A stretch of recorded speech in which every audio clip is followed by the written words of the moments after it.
The balance of art and commerce is delicate, and I think it's even more precarious today than ever before, because as citizens, as members of a community, it seems as if we are really commodified.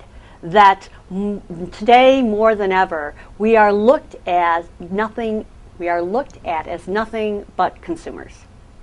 So in dealing with students, in mentoring them, in talking to them, in teaching, in guiding, I think what I try to explore with them is the idea of, as artists, what is the voice that you have? Always returning to that. And how can you make that meaningful, which doesn't mean it isn't entertaining, but how can you make that meaningful and treat your audience as if it is an engaged audience who wants something, wants to laugh, who wants to cry, who wants to think, and not as an audience you want to pay, you want to get money from. I think that's the most important thing. Don't think of your audience, don't think of what you're creating as something that is strictly a commodity. And if we do that, I think we will have much higher quality production values and stories to tell.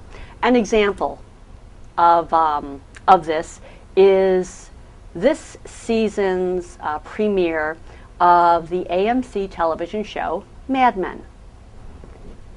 It's remarkable that, first of all, you have a somewhat melodramatic series on AMC, which is a cable station that is known for primarily movies and then reality television, who this season, the fall of 2007, has produced a television series that looks into the advertising world of the early 1960s.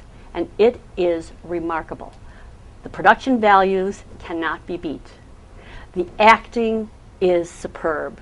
The script is funny, it's sad, it's touching, and it's complex. And it has become a success. There was a concern that AMC was going to not renew this series for a second season because of its cost. And you could tell that it cost a lot of money because of the production values, because of the fine writing. But what AMC realized is that they received such buzz from this, that they were reaching an audience, that they were suddenly being talked about as an alternative to HBO and Showtime. That is great news. And so they have taken the risk to say, we'll spend more money.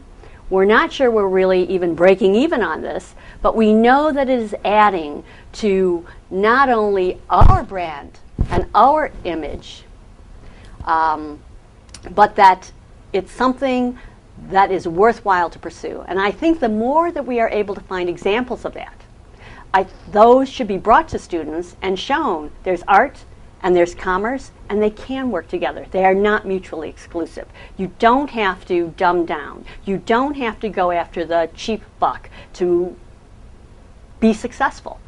You can create, and you can create something that is really challenging and engaging with high production values and be a success at it.